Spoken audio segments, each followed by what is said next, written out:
राज्याचे उपमुख्यमंत्री अजितदादा पवार थेट शेतकऱ्यांच्या बांधावर जाऊन शेतकऱ्यांच्या व्यथा समजून घेताना पाहायला मिळतात। सोलापूरपासून या दौऱ्याला सुरुवात झाली। सोलापूर जिल्ह्यातलं कोलटी गावापासून सकाळी 7 वाजता अजितदादांनी या दौऱ्याला सुरुवात केली होती। दादा, सोलापूर जिल्हा जवळपास पूर्ण झालेला आहे आणि आता तुम्ही धाराशिवकडे जाताय, काय नेमकी परिस्थिती? सोलापूर जिल्हा पूर्ण सगळा झालेला नाहीये, कारण सोलापूर जिल्ह्यात काही भागामध्ये मुख्यमंत्री काल मला म्हणले होते मी जातो आणि तिथून ते लातूर जिल्ह्यात जाणार होते।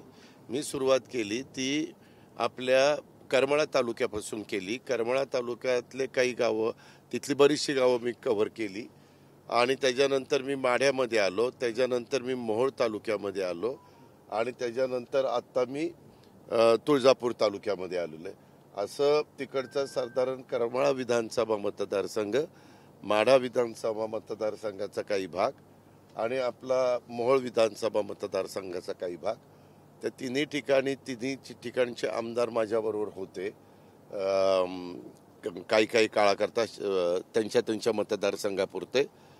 आणि मला ह्या अशा प्रकारचं संकट येतं त्यावेळेस त्याच्यात राजकारण आणून चालत नाही। त्याच्यामध्ये सगळ्याच लोकप्रतिनिधींना विश्वासामध्ये घेऊन आपल्याला काम करावं लागतं।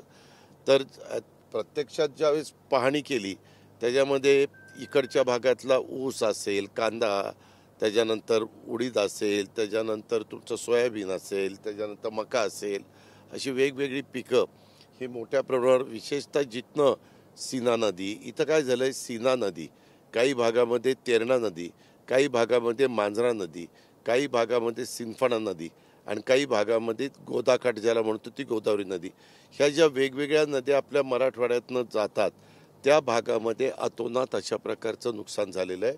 आत्ता तर नॅशनल हायवे जो पुणे सोलापूर आहे त्याला जवळपास खाली पुलाला पाणी लागलेलं आहे की ज्याला कधीच पुण्याला पाणी लागलेलं नव्हतं आणि त्याचा खूप मोठा फटका हा मोहोळ तालुक्यातल्या, मोहोळ विधानसभा मतदारसंघातल्या अनेक गावांना तिथं बसलेला आहे। अनेक गावांशी अजून संपर्क पण आपण NDRFची मदत घेऊन, आपण मिलिटरीची मदत घेऊन, आपण आपल्या राज्य सरकारच्या वेगवेगळे विभाग असेल, रेव्हेन्यू असेल, पोलीस खाता असेल, आपत्ती व्यवस्थापन असेल, मदत पुनर्वसन असेल, ह्या सगळ्यांची मदत घेऊन त्या लोकांना सुरक्षित जागी आणण्याचं काम केलेलं आहे। अजूनही काही ठिकाणी काम चालू आहे, काही ठिकाणी आपण एअरलिफ्टिंग केलेलं आहे आणि ह्या पद्धतीनं बऱ्याच जणांना त्यांची घरंदारं पाण्यामध्ये असल्यामुळं त्यांना सुरक्षित स्थळी घेऊन त्यांना जेवणाची व्यवस्था, चहा पाणी नाश्त्याची व्यवस्था केलेली आहे।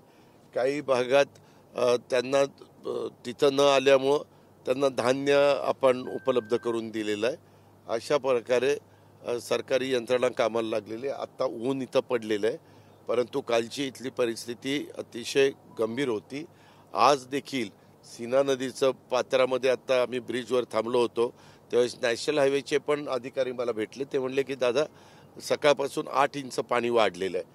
आता वरनं जे पाणी धरणातनं सोडायचं काल परिस्थिती होती, कारण पाऊस जोरात होता म्हणून वरनं पण येवा धरणात येत होता आणि प्री कॅचमेंट एरियामध्ये पण पाणी तिकडचं पण येत होतं। त्याच्यामुळं ओढे, नाले, ज्याला आम्ही चाऱ्या म्हणतो, चाऱ्या आणि नदीकाठ, ह्या सगळ्या भागामध्ये अतोनात नुकसान झालं। काही ठिकाणी मळशी किंवा काही मळी म्हणतात, काही मळशी म्हणतात, अशी पण जमीन नदीकाठची खरडून गेली असं लोक सांगतायत। आता ते पाणी कमी झाल्यावर काही ठिकाणी आपल्याला लक्षामध्ये येईल।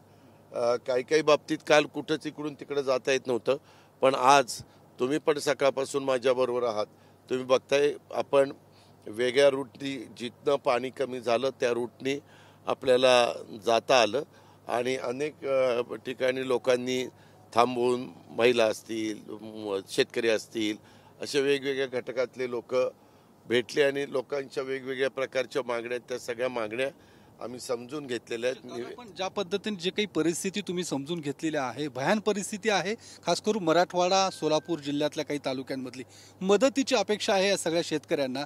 सरकार कधीपर्यंत थेट मदत या सगळ्या लोकांपर्यंत पोहोचवणार? एकच मदतीची अपेक्षा आहे, रास्त आहे त्यांचं।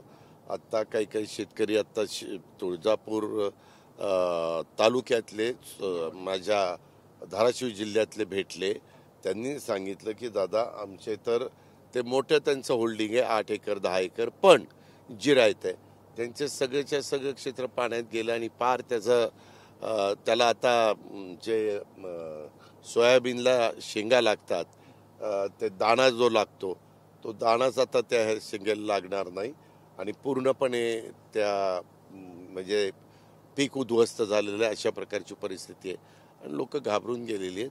आम्हाला ताबडतोब आज मुख्यमंत्र्यांनी पण काही जिल्हे कव्हर केलेले आहेत, अजून पण त्यांचा दौरा चालूच आहे. मी मुद्दाम बाय रोड दौरा घेतला. बाय रोड दौरा घेतल्यानंतर लोकांना भेटता येतं, वेगवेगळ्या ठिकाणी थांबता येतं, वेळ जरा जातो, परंतु वस्तुस्थिती काय आहे, काही बाबतीमध्ये पाझर तलाव असतील, गाव तलाव असतील, MI टँक असतील, हे पूर्ण भरून कुठं फुटतूट होती का, काय सांडाव्यातनं पाणी चाललंय का सांडावा खाली घ्यावा लागेल वगैरे वगैरे, अशा खूप वेगवेगळ्या प्रकारच्या समस्या आहेत. त्या समस्या जवळनं पाहता येतात आणि स्वतः डोळ्यांनी पाहिल्यानंतर निर्णय घ्यायला, धोरण राबवायला सोपं जातं.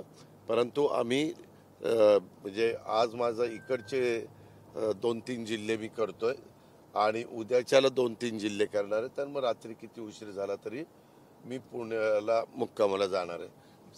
तर त्याच्यामुळं ह्या सगळ्यातनं आम्हाला जी काही माहिती मिळते त्याच्यातनं आम्ही ताबडतोब रात्री एकमेकांशी बोलून काय केलं पाहिजे. आम्ही काल कॅबिनेटला काही निर्णय घेतलेले आहेत. पंचनामे कसे तातडीने होतील ते आम्ही बघतोय. तातडीची मदत म्हणून ज्यांचं सगळं घरातलं धान्य वगैरे सगळंच भिजलेलं आहे त्यांना कसं परत धान्य त्यांना देऊन, काही शाळेमध्ये पाणी गेलंय, काही याचा अर्थ आज उद्या घोषणा होऊ शकते काही मुख्यमंत्र्यांशी चर्चा करून. घोषणा म्हणजे घोषणा ऑलरेडी ह्याच्यामध्ये झालेली, काल निर्णय घेतलेलाच आहे. मदतीच्या संदर्भात केंद्र सरकार NDRF असेल, SDRF असेल, आमचं मदत पुनर्वसन डिपार्टमेंट असेल, आपत्ती व्यवस्थापन डिपार्टमेंट असेल, ह्या सगळ्याच्या माध्यमातून काल सूचना दिलेल्या आहेत.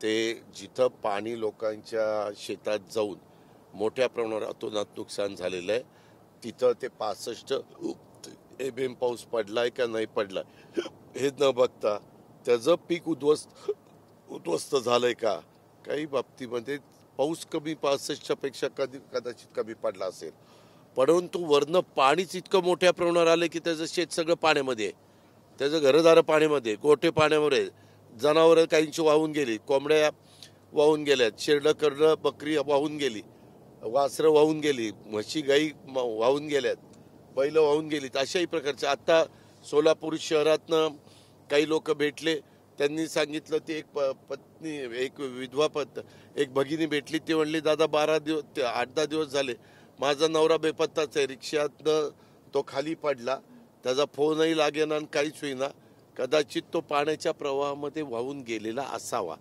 तशा प्रकारच्या सूचना मी अधिकाऱ्यांना दिल्या किंवा अजून त्यांच्या पाहुणारावळांच्याकडे फोन नंबर घ्या आणि करा, आणि जर नसेलच तर तो ह्या अतिवृष्टीमध्ये पुराच्या पाण्यातच त्याचा दुर्दैव अंत झाला असं करून आपल्याला त्या कुटुंबाला पुन्हा सावरावं लागेल. कारण त्याला एकुलती एक मुलगी आहे आणि सगळं कुटुंब त्या रिक्षावर चालत होतं. त्याची पत्नी एकदम आज म्हणजे काकुळतीला येऊन सगळ्या गोष्टी सांगत होती. परिस्थिती इतिहासात पहिल्यांदा असं सगळं हे घडतंय. मग विरोधकांकडनं जी काही मागणी सातत्याने होते की ओला दुष्काळ सरकारने जाहीर केला पाहिजे, खास करून मराठवाडा या सगळ्या भागामध्ये, सरकार तशी तयारी करते ओला दुष्काळ जाहीर केला? सांगू का, विरोधकांना पण सगळं माहिती आहे. बऱ्याचदा आम्ही पण विरोधी पक्षात होतो. विरोधी पक्षामध्ये असताना काय मागण्या होतात हे आम्हालाही चांगलं माहिती आहे, आणि रुलिंग पार्टीमध्ये असताना तुम्हाला त्या प्रत्येक गोष्टीमध्ये मार्ग काढावा लागतो. ही परिस्थिती आहे. आज राज्य सरकारचे जे काही नॉर्म्स आहेत, आम्ही वेळ पडली तर ते नॉर्म्स थोडेसे बाजूला ठेवून त्याच्यातनं पहिल्यांदा महाराष्ट्रातल्या अडचणीमध्ये असणाऱ्या शेतकऱ्याला मदत करण्याच्या दृष्टिकोनातनं काय काय निर्णय घ्यावे लागतील ते घ्यायला आमचे मुख्यमंत्री असतील, दोन्ही आम्ही उपमुख्यमंत्री असू किंवा आमचं मंत्रिमंडळ असेल, हे कुठंही कमी पडणार नाही. आम्हाला अंदाज आला की आम्ही केंद्राला पण कळवणार आहे की अशा पद्धतीच्या सगळ्या गोष्टी घडलेल्या आहेत, त्याच्यामुळे केंद्राने पण आम्हाला भरीव अशा प्रकारची मदत या बाबतीमध्ये करावी. साधारण काही प्रस्ताव आहे? परंतु केंद्राच्याही मदतीवर आपण थांबणार नाही, कारण आपलं राज्य आहे, आपल्या राज्यातला शेतकरी बळीराजा आहे. आपल्या राज्यातले काही गरीब लोक ज्यांचा काही दोष नसताना मोठ्या प्रमाणावर पाणी आल्यामुळं त्यांचं नुकसान झालेलं आहे. अशा पद्धतीनं आम्ही सर्वांनी आमची तयारी मनाची केलेली आहे आणि त्याच्यात राज्य सरकार कुठंही कमी पडणार नाही. केंद्राकडे काही प्रस्ताव दादा पाठवला आपण, काही साधारणतः आकडा, काही मदत? या 2 दिवसात पाऊस सुरू झाला. अजून त्या कितीतरी जमिनीमध्ये तुम्ही आत्ता बघितलं प्रचंड मोठ्या प्रमाणावर पाणी आहे. पाणी आता काही ओसरलं गेलं पाहिजे. पाणी ओसरलं गेल्यानंतर आपल्याला नक्की किती लाख क्षेत्रामधलं पीक अडचणीमध्ये आलेलं आहे हे आपल्याला लक्षामध्ये येईल आणि त्या पद्धतीनं मग केंद्राला आपल्याला मदत मागता येईल. पण एक तर सिद्ध झालेलं आहे, मोठ्या प्रमाणावर अतिवृष्टी झाली, मोठ्या प्रमाणावर पूर आलेले आहेत, मोठ्या प्रमाणावर काही पूल वाहून गेलेले आहेत, काही पूल वाहतुकीकरता बंद करावे लागलेले आहेत, नदीला जे केटीवेर आहेत ते अडचणीत आलेले आहेत, त्याचं आपल्याला स्ट्रक्चरल ऑडिट करावं लागेल. अशा सगळ्या गोष्टी आहेत ना. ह्याला जसं काल तर एकदम हाहाकार माजलेला होता. अजूनही काही भागामधले शेतकरी आमचे जरा वरच्या बाजूला आहेत, सगळीकडनं पाण्याचा वेढा आहे. त्यांना आपण बोटीतनं, आर्मीच्या बोटी असतील किंवा आपल्या NDRFची टीम असेल, ह्या सगळ्यांची मदतीतनं बाहेर काढतोय. बऱ्याच अंशी बाहेर काढून झालेलं आहे. अशा प्रकारचं आपलं काम चालू आहे. दादा, तुम्ही आज सोलापूर आणि या सगळ्या भागात फिरताय, तिकडे मुख्यमंत्री देखील फिरतायत, सोलापूर, लातूर. एकनाथ शिंदे देखील आलेले आहेत धाराशिव या भागामध्ये. पण एक विरोधकांनी एक मुद्दा उचलला आहे, तो अर्थात एकनाथ शिंदेंनी जे काही किट आणलेले आहेत त्या किटवरती स्वतः एकनाथ शिंदेंचा फोटो, प्रताप सरनाईकांचा फोटो आहे. यावरून आता टीका होताना दिसते. हो का? माझं काय म्हणणं आहे, आता आपल्याला अडचणीतनं आलेल्या माणसाला पहिल्यांदा मदत करणं हे सगळ्यांचं काम आहे. सरकार पण त्याच्यामध्ये पूर्णपणे वॉर फुटिंगवर कामाला लागलेलं आहे. त्याच वेळेस वेगवेगळे जे काही NGOs असतात, वेगवेगळे राजकीय पक्ष असतात, ते त्यांच्या पद्धतीनं काही गोष्टी करण्याचा प्रयत्न करतायत. माझं म्हणणं आहे की त्या बाबीला फार महत्त्व देण्यापेक्षा ज्याला गरज आहे त्याला मदत होते का नाही हे आपण पहिलं बघू. म्हणजे तुम्हाला पत्रकार मित्रांना पण विनंती आहे की ह्या गोष्टीचा बाऊ करू नका. पहिल्यांदा त्या अडचणीतल्या आपल्या बळीराजाला, आपल्या शेतकऱ्याला, आपल्या माता भगिनी मुलीला कसं पुन्हा उभं करता येईल ह्याला आपण. विरोधकांकडनं केला गेलाय, तो विरोधक म्हणताय की मुद्दा उचललाय, अशा पद्धतीने फोटो छापण्यात पब्लिसिटी. विरोधकांना माझी विनंती आहे की तुम्ही करा, तुमचे फोटो लावा. तुम्हाला जर तसं मदत करायची असेल तर करा, फोटो लावून करायचे असेल तर करा, फोटो न लावता करायचे असेल तर करा. पण आता हे महत्वाचं आहे का मदत करणं महत्वाचं आहे, हे जर तरी एक माणुसकी म्हणून विचार झाला पाहिजे ना. या सगळ्या याच्यात ओला दुष्काळासोबत कर्जमाफीची देखील मागणी होताना सुप्रिया सुळेंनी काल ट्विट करत थेट मुख्यमंत्र्यांनाच देवा भाऊ कर्जमाफी करा किंवा ओला दुष्काळ जाहीर करा असं थेट आव्हान देखील केलेलं आहे. मी तुम्हाला मगाशीच सांगितलं, मी पण विरोधी पक्षात काम केलेलं आहे. त्याच्यामुळे विरोधी पक्षातले लोक असा परिस्थिती निर्माण झाल्यानंतर त्याच्यातनं काय आपल्याला मागणी करायची ते विचार करतात. रुलिंग पार्टी, सत्ताधारी पक्षाच्या लोकांना त्यांनाही समजतं, कारण त्यांना राज्य सरकार चालवायचं असतं. बळीराजाला पुन्हा मदत करायची असतेच. त्याच्यातनं आपल्याला जे काही करता येणं शक्य असेल ते सगळे करण्याची मानसिकता कुणी राज्यकर्ते असतील तर त्या सरकारची राहते. या सगळ्या परिस्थितीमध्ये सरकारचं नेमकं काय आव्हान असणार आहे या सगळ्या नुकसानग्रस्त शेतकऱ्यांना? ह्या सगळ्या लोकांना पूर्ववत त्यांचं संसार कसे मार्गी लावता येतील ह्याला अग्रक्रम आमचा राहणार आहे. त्यांच्या मनामध्ये जी काही भीती निर्माण झालेली आहे, जे दुःख त्यांच्यावर कोसळलेलं आहे, आता नवरात्र चालू आहे ना, नवरात्रोत्सव चालू आहे, त्याच्यानंतर दसरा आहे, नंतर दिवाळी आहे. हे सगळे महत्त्वाचे सण डोळ्यासमोर असताना त्याच्यातनं सण साजरा करायच्या ऐवजी ह्या लोकांना ही परिस्थिती निसर्गाने निर्माण केली. ही केलेली परिस्थितीतनं ते एकटे नाही आहेत, पूर्ण राज्य सरकार त्यांच्या पाठीशी आहे, त्यांच्या बरोबर आहे. हे आम्हाला कृतीतनं दाखवून द्यायचं आहे आणि त्या पद्धतीनं काम आपण सगळ्यांनी मिळून करूया. त्याच्यात कुणी राजकीय चष्म्यातनं बघू नये किंवा त्याच्यातून काही राजकारण करू नये.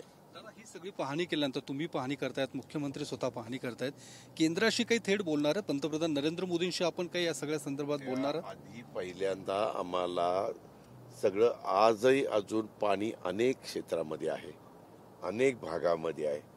आता आज पण मला एका रोडवरून एका गावातनं पलीकडं भूमपरांड्यामध्ये जायचं होतं, परंतु तिथं मला जाता आलं नाही कारण तिथं पाणी होतं. मी ट्रॅक्टरमधनं जायचा प्रयत्न केला तर तो ट्रॅक्टर बंद पडला. गेले 3-4 दिवस लोकांना त्या भागातनं दूध आणता येईना, इकडनं परत जाता येईना, अशा प्रकारची तिथं परिस्थिती होती. तुम्ही पण डोळ्यांनी बघितली. माझं म्हणणं आहे की पहिल्यांदा हे त्यांचं जीवन पूर्ववत पदावर आणण्याच्या करता जे जे काही आपल्याला करता येणं शक्य आहे ते आपण करण्याचं प्रथम प्राधान्य ह्याला दिलेलं आहे. आणि मग ते सगळं झाल्यानंतर आपल्याला अंदाज येईल. त्याच्यानंतर वेळ पडली तर पहिल्यांदा मुख्यमंत्री प्राईम मिनिस्टरच्या कानावर घालतील की अशा अशा प्रकारची परिस्थिती आहे. या सगळ्या संदर्भात 50,000 रुपये हेक्टरी मदत मिळावी अशी देखील काही शेतकरी मागणी करतात किंवा ज्या पद्धतीने खरं या सगळं म्हणणं आहे 50,000 रुपये हेक्टरी करा, काहींचं म्हणणं आहे 1 लाख रुपये हेक्टरी करा. प्रत्येक जण, मी तुम्हाला सांगतो ना, आज त्यांना हे सगळी परिस्थिती लक्षामध्ये घेता मदत झाली पाहिजे. वेगवेगळ्या प्रकारचे आकडे पुढे येत आहेत, त्याबद्दल सगळ्या सकलाने विचार करून आपल्याला ती मदत करून ती मदत तुटपुंजी नसावी, ती मदत पुन्हा त्या कुटुंबाला एक आधार देणारी आणि पुन्हा ती उभं करणारी असावी, असा आमचा दृष्टिकोन आहे. आता तात्पुरती मदत काय दिली जाईल दादा ह्या सगळ्या संदर्भात? कारण आर्थिक मदत तर अजून वेळ असणार आहे सगळ्या. आता तात्पुरती मदत तातडीनं त्यांना ज्यांना धान्य पाहिजे ऑलरेडी दिलेले, त्यांना अजून कुठं कमी पडलेलं असेल तर धान्य देण्याच्या बद्दलच्या सूचना ह्या रेव्हेन्यू डिपार्टमेंटला दिलेल्या आहेत. नंतर तातडीची मदत म्हणजे ज्यांचं सगळं घरच पाण्यामध्ये गेलेलं आहे त्यांना सुरक्षित स्थळी आणून त्यांचे दोन्ही वेळेचं जेवण, चहा पाणी, नाश्ता हे आपण त्या बाबतीमध्ये सुरू केलेले. ही सगळी तातडीची मदत. नंतर पाणी जसं कमी होईल तसं रोगराई पसरण्याची शक्यता आहे, त्याकरता जे काही औषधं आणि गोळ्या वगैरे लागतील त्यांचं आरोग्य चांगलं राहण्याच्या करता त्याला आम्ही टॉप प्रायोरिटी दिलेली आहे. जिथं मधलाच पूल वाहून गेला आहे, त्याच्यावर दळणवळणच तुटलेलं आहे किंवा भराव वाहून गेला आहे, तिथं जिथं मुरुम काढता येईल आणि ते भरून घेता येईल तिथं ते भरून घ्यायला सूचना दिलेल्या आहेत. त्याचबरोबर पाणंद रस्त्यांची अतिशय, जिथं पाणी मोठ्या प्रमाणावर आलं आहे त्यांची दयनीय अवस्था झाली, ते पाणंद रस्त्याला तिथला मुरुम रॉयल्टी न घेता देण्याच्या बद्दलच्या सूचना दिलेल्या आहेत. ह्या सगळ्या तातडीच्या गोष्टी आहेत. विरोधक म्हणजे बांधावर जाण्याच्या आधी थेट मदत करा, विरोधकांकडनं कुठेतरी राजकारण होते या सगळ्या मुद्द्याला घेऊन. मला मी मगाशीच तुम्हाला सांगितलं की विरोधी पक्षामध्ये तुम्ही असताना अशा गोष्टी घडल्या तर विरोधकांच्या मागण्या ह्या वेगळ्या प्रकारच्या असतात, त्यांना नुसत्या मागण्याच करायच्या असतात, परंतु आम्हाला त्या मागण्या पूर्ण करून लोकांना पूर्णपणे सहकार्य करायचं असतं. त्या पद्धतीने आमचं काम चाललेलं आहे. चला दे लवकर. अजित पवारांना अशा पद्धतीने लोक निवेदनं देतात, ठिकठिकाणी भेटतायत आणि त्यांच्या सगळ्या समस्या. हे आता इथं निवेदन आहे अतिवृष्टीने पाझर तलाव फुटून झालेलं नुकसानीचं. आता काही पाझर तलाव फुटलेत. सकाळी आपण काही भागात गेलो होतो तर तिथं फॉरेस्टमध्ये तलाव होते वन विभागाचे, ते पण अगदी फुटतील का काय अशा प्रकारची परिस्थिती झाली. म्हणून त्याच्यावर आपण बारकी झुडपं काढून त्याच्यावर मुरुम टाकून त्या सगळ्या गोष्टी नीट करा अशा प्रकारच्या सूचना दिलेल्या आहेत. आता हे त्यांनी त्यांची मागणी केलेली आहे. अशा प्रकारे लोकांच्या ज्या मागण्या येत आहेत त्या अतिवृष्टी, पाझर तलाव फुटून आणि हे आता नुकसान, अशा पद्धतीनं पाझर तलाव अवैध स्टोन के कारण तलाव फुटा. आता त्यांची माग अशा कारणाने तलाव फुटला. आता ते बघितलं पाहिजे कोणाच्या कारणाने फुटला. अतिक्रमण देखील झाल्यामुळे झालेत ना. आता बऱ्याचदा असा पाऊस नव्हता त्याच्यावर बऱ्याच जणांनी ओढे तुम्ही हे करा, मी घालतो, लक्ष घालतो, चला. तर त्याच्यामध्ये आता बघा, सकाळपासून ऊन होतं, आता वाजले किती 2:30. आता पाऊस पण तावत होतं, उन्हाची तीव्रता होती. आता पाऊस पुन्हा सुरू झाला आणि हवामान खात्याने सांगितलंय पुन्हा 27-28 तारखेला पण मोठ्या प्रमाणावर पाऊस पडण्याची शक्यता आहे. रेड अलर्ट होण्याची शक्यता आहे असा अंदाज व्यक्त केलेला आहे. त्याच्यामुळं हे फार नीटपणे ही सगळी पूर परिस्थिती हाताळण्याची गरज आहे. आणि आता कुणी पण कितीची वेळ आहे, ड्युटीची वेळ न बघता, ते रात्र आहे का दिवस आहे का पहाट आहे हे न बघता, तुम्ही बघताय समोर किती जोरात पाऊस चाललेला आहे. ही सगळी एकंदरीत परिस्थिती आहे. त्याच्यामुळं ह्या परिस्थितीमध्ये आता काल आम्ही कॅबिनेटच्या निमित्तानं सगळे तिथं होतो, पण त्याच वेळेस कॅबिनेट संपल्यावर मी लगेच इकडं निघालो, कारण अशा वेळेस हेलिकॉप्टर पण उडत नाही. पुन्हा बाबा पाऊस होता म्हणून हेलिकॉप्टर उडलं नाही, किंवा विमानाची पण हवामानाची परिस्थिती वेगळी असते.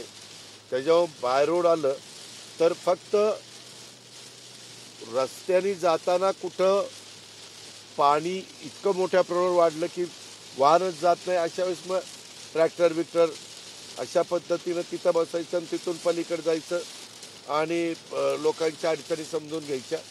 त्याकरता मोटारीनं मी प्रवास सुरू केलेला आहे.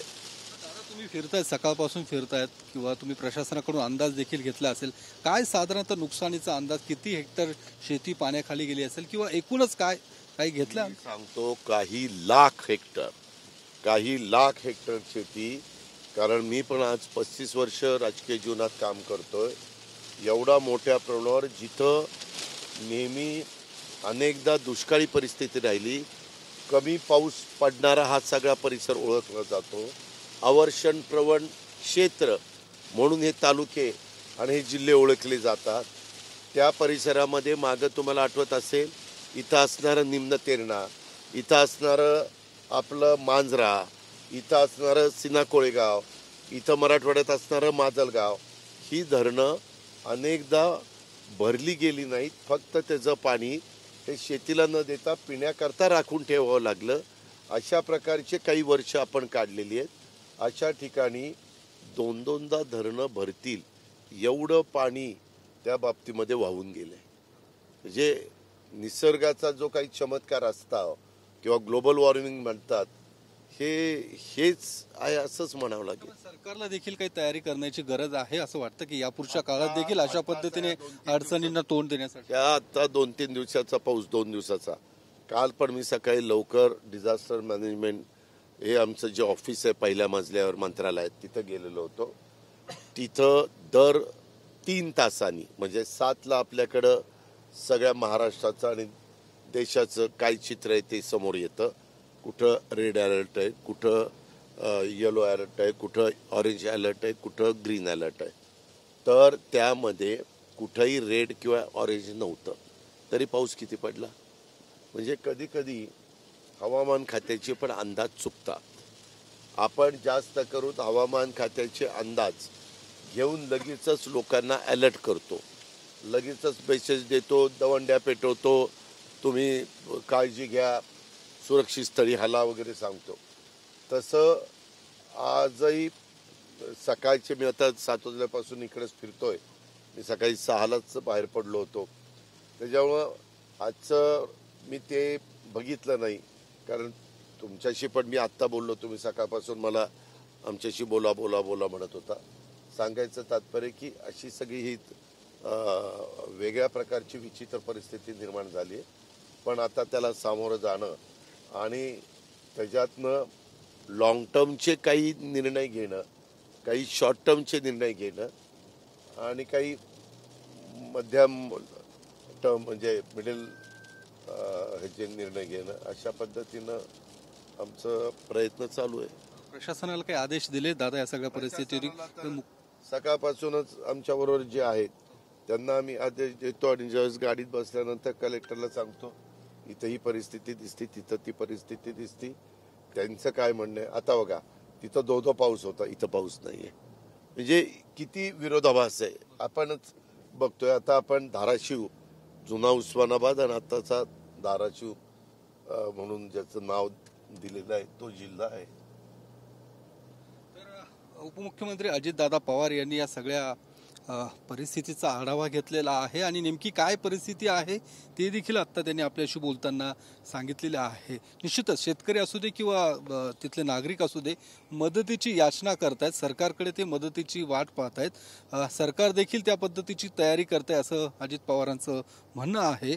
आणि या सगळ्या संदर्भात केंद्राची जरी मदत लागली तरी देखील त्यांच्याशी संवाद साधून त्यांच्याकडून देखील मदत घेतली जाईल असं देखील अजित पवारांचं म्हणणं आहे. अशा या पुढच्या संकटांना म्हणजे अशा या पुढच्या काळात जर संकट आली तर त्याला नेमकी कशी तोंड द्यायचं त्या संकटांना, त्यासाठी देखील आता या पुढच्या काळात प्लॅनिंग करण्याची गरज आहे असं अजित पवारांचं म्हणणं आहे. कॅमेरामन सुशांत राऊतसह मी योगेश बोरसे, TV9 मराठी, धाराशिव.